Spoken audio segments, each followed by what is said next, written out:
नमस्कार दोस्तों, आप सभी का top 10 daily current affair series में बहुत बहुत स्वागत है। और आज 13 अक्टूबर है। आज भी हम रोज़ की तरह 10 महत्वपूर्ण प्रश्नों पर चर्चा करेंगे जो करंट अफेयर से संबंधित हैं। और आपको वीडियो अच्छी लगे, आपके लिए हेल्पफुल हो तो लाइक और शेयर जरूर कीजिएगा। तो चलते हैं अपने पहले प्रश्न की। और आज का हमारा पहला प्रश्न है, संघाई सहयोग संगठन के शिखर सम्मेलन की मेजबानी किस देश के द्वारा की जाएगी। ऑप्शन है भारत, पाकिस्तान, तजाकिस्तान, किर्गिस्तान। तो इसका आंसर होगा हमारा भारत। भारत में 2020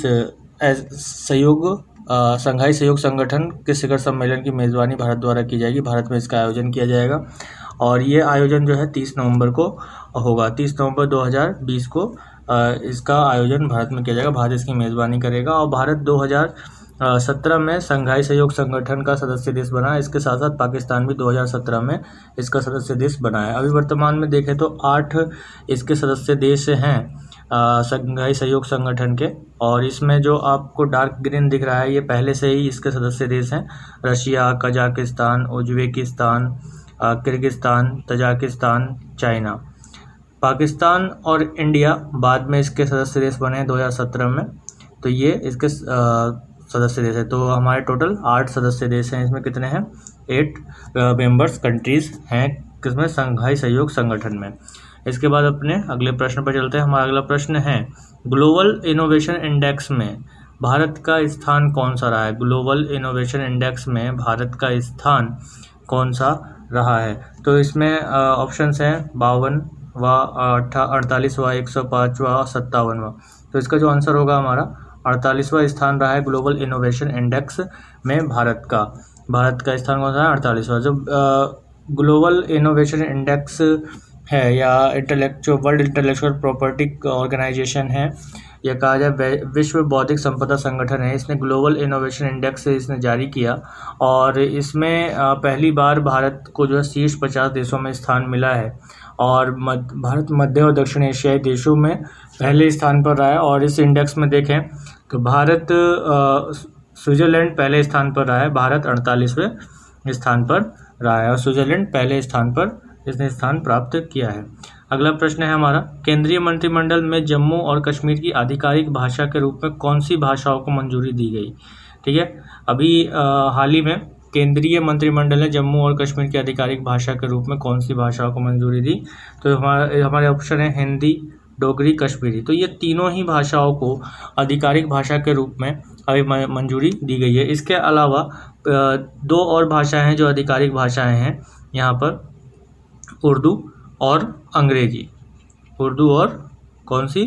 अंग्रेजी। यानी कि ये जो 2 भाषाएं हैं ये पहले से ही थी यहाँ पे। यानी कि 370 के निरस्त होने से पहले जो जम्मू कश्मीर की आधिकारिक भाषा थी उर्दू और अंग्रेजी हुआ करती थी। अभी इस पे 3 और भाषाओं को जोड़ा गया है, हिंदी, डोगरी और कश्मीरी। तो कुल मिला के जम्मू कश्मीर की 5 आधिकारिक भाषाएं हो गई हैं। हमारा अगला प्रश्न है, इंदिरा 2020 नौसैनिक अभ्यास किन देशों के बीच संपन्न हुआ? इंदिरा 2020 नौसैनिक अभ्यास किन देशों के बीच में हुआ? तो इंदिरा जो अभ्यास होता है वो भारत और रूस के बीच में होता है। भारत और रूस के बीच में इंदिरा अभ्यास, नौसैनिक इंदिरा अभ्यास का नौसैनिक अभ्यास किया गया जो इंदिरा नाम से जाना जाता है। और ये अभ्यास जो है अंडमान सागर में किया गया। कहाँ किया गया? अंडमान सागर में किया गया। अंडमान सागर में इसका अभ्यास किया गया। और जो मलक्का स्ट्रीट है, मलक्का जल संधि है, जलडमरू मध्य है, वहाँ पर मुख्य रूप से इसका आयोजन किया गया। अगर इसके मानचित्र पे हम देखें तो मानचित्र में हम देखते हैं कि ये भारत यहाँ पे आपको लोकेट हो रहा होगा कि यहाँ भारत है, हमारा प्यारा भारत देश। और यहाँ बराबर बंगाल की खाड़ी है। ये अंडमान निकोबार आइलैंड ग्रुप्स है। और इसके इधर अंडमान निकोबार आइलैंड के अगर हम पूर्व में देखें तो इस क्षेत्र में जो एरिया है उसे हम अंडमान सागर कहते हैं। और ये मलेशिया है और यहाँ पर ये इंडोनेशिया है। और मलेशिया और इंडोनेशिया के बीच में हम जो ये आपको रेड लाइन, ऑरेंज लाइन दिख रही है, ये मलक्का स्ट्रीट है। तो यहाँ पर इस का आयोजन किया गया है, स्ट्रीट ऑफ मलक्का, यहाँ पे आपको लिख रहा होगा। तो यहाँ पर इसका आयोजन किया गया है किसका? इंदिरा 2020 नेवी एक्सरसाइज का। ठीक है, तो अब अपने अगले प्रश्न पर चलते हैं। हमारा अगला प्रश्न है, अर्थशास्त्र के लिए नोबेल पुरस्कार 2020 किस सिद्धांत में सुधार के लिए दिया गया? ठीक है। अर्थशास्त्र में नोबेल पुरस्कार 2020 के सिद्धांत में सुधार के लिए दिया गया। गरीबी के आकलन के सिद्धांत में सुधार, मुद्रास्फीति की गणना के सिद्धांत में, सकल घरेलू उत्पाद के सिद्धांत में, या इनमें से किसी में भी नहीं।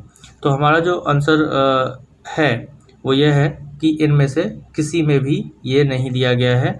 जो दिया गया है वह दिया गया है आपका जो नीलामी के सिद्धांत है उसमें सुधार करने के लिए ये दिया गया है। जैसे नीलामी के सिद्धांत में सुधार करने के लिए और नए नीलामी प्रारूपों का आविष्कार करने के लिए ये जो पुरस्कार दिया गया है, पॉल आर मोलोग्रोन और रॉबर्ट बी विल्सन, इन दो व्यक्तियों को ये पुरस्कार से सम्मानित किया गया है। किस सिद्धांत के सुधार करने के लिए? नीलामी के सिद्धांत में सुधार और नए नीलामी के प्रारूपों के आविष्कार के लिए। ठीक है, ये दो व्यक्ति हैं, पॉल आर मोर्गन और रॉबर्ट बी विल्सन। ठीक है, अगले प्रश्न पर चलते हैं। हमारा जो आज का अगला प्रश्न है वो इस प्रकार है कि भारतीय नौसेना द्वारा इंडियन कोस्ट गार्ड और केरल की तटीय सुरक्षा में लगे सभी हितधारकों के साथ कौन सा 2 दिवसीय तटीय सुरक्षा अभ्यास किया गया? समुद्र शक्ति, वरुण, सागर कवच, इंद्रनभ। तो इसका जो उत्तर होगा हमारा सागर कवच। सागर कवच नाम से भारतीय नौसेना और इंडियन कोस्ट गार्ड ने केरल के तट पर यह 2 दिवसीय तटीय सुरक्षा का अभ्यास किया। अगला प्रश्न है हमारा, वह राज्य या केंद्र शासित प्रदेश जहां हाल ही में जैव विविधता परिषद की स्थापना की गई। किसकी स्थापना की गई? जैव विविधता परिषद की स्थापना की गई।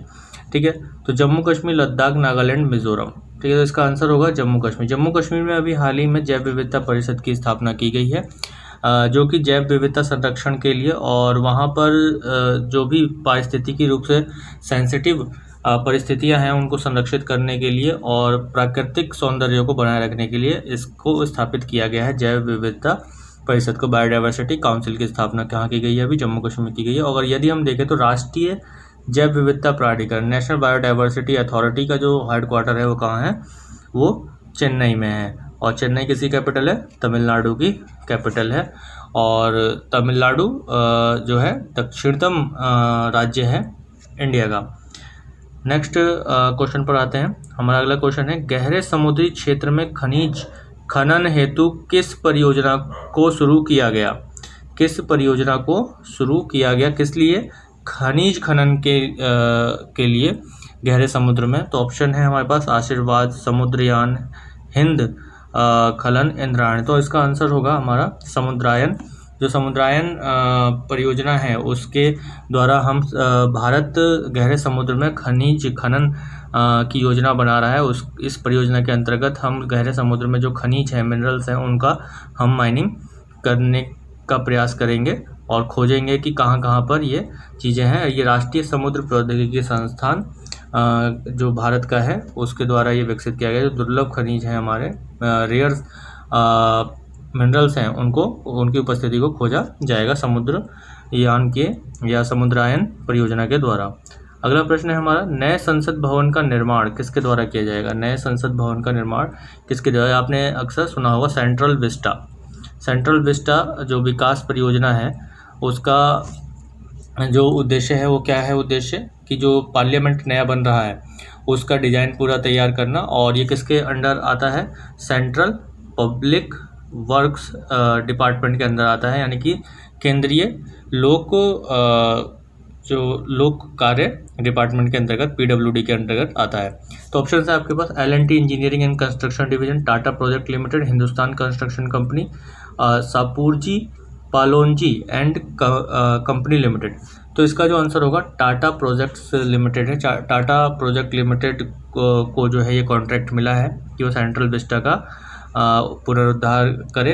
ये इसकी जो परिकल्पना है एक तरीके से त्रिकोणीय संसद बनाने की है। इस बार हम देखते हैं कि जो संसद का आकृति या डिज़ाइन है वो कुछ गोल सा है, लेकिन इसमें जो है त्रिकोणीय संसद भवन की परिकल्पना की गई है। और राष्ट्रपति भवन से इंडिया गेट तक 3 किलोमीटर तक लंबे जो राजपथ है उसका ही पुनरुद्धार जो है इसमें शामिल है। किसमें? सेंट्रल विस्टा की विकास परियोजना के अंतर्गत। अगला प्रश्न है हमारा अंतिम प्रश्न, मानव पूंजी सूचकांक किसके द्वारा जारी किया जाता है? मानव पूंजी सूचकांक किसके द्वारा? ह्यूमन कैपिटल इंडेक्स जो है वो किसके द्वारा जारी किया जाता है? ऑप्शन है हमारे पास विश्व आर्थिक मंच, वर्ल्ड इकोनॉमिक फोरम, विश्व व्यापार संगठन, वर्ल्ड ट्रेड ऑर्गेनाइजेशन, विश्व बैंक, वर्ल्ड बैंक, अंतर्राष्ट्रीय मुद्रा कोष, इंटरनेशनल मॉनेटरी फंड। तो हमारा जो आंसर होगा वो होगा वर्ल्ड बैंक, विश्व बैंक। विश्व बैंक के द्वारा प्रतिवर्ष यह सूचकांक जारी किया जाता है और इसमें भारत का अगर हम स्थान देखें तो भारत का स्थान इस बार जो है 116वां रहा है। और इस सूचकांक को जो है विश्व बैंक 3 आधारों पर जारी करता है। एक उत्तरजीविता, स्कूल और स्वास्थ्य, यानी कि स्कूली शिक्षा कितनी अच्छी है और जो जीवन प्रत्याशा है लोगों के, जो जीवन को जीने की जो एक बेसिक नीड्स हैं, जीवन को चलाने के लिए जो बेसिक नीड्स है उसकी कितनी उपलब्धता है और लोग कितने लंबे समय कितनी आयु जी पाते हैं, उस आधार पर जो है ये विश्व के सभी देशों का आकलन किया जाता है और ये सूचकांक जारी किया जाता है, मानव पूंजी सूचकांक को जारी किया जाता है। तो 116वां स्थान है भारत का। कौन जारी करता है? विश्व बैंक द्वारा इसे जारी किया जाता है। तो ये हमारे 10 महत्वपूर्ण प्रश्न यहाँ पर समाप्त होते हैं। आशा करता हूँ कि ये सभी प्रश्न आपके लिए बहुत ज़्यादा उपयोगी साबित होंगे और आपको हमारा वीडियो बहुत अच्छा लगा हो तो लाइक और शेयर ज़रूर करें और जो नए लोग इसे सुन रहे हैं उस सब्सक्राइब जरूर करें, बेल आइकन को जरूर प्रेस करें हमारी नई वीडियोस, दूसरे नॉलेजेबल जो भी हमारे वीडियोस आएंगे उनको देखने के लिए। धन्यवाद।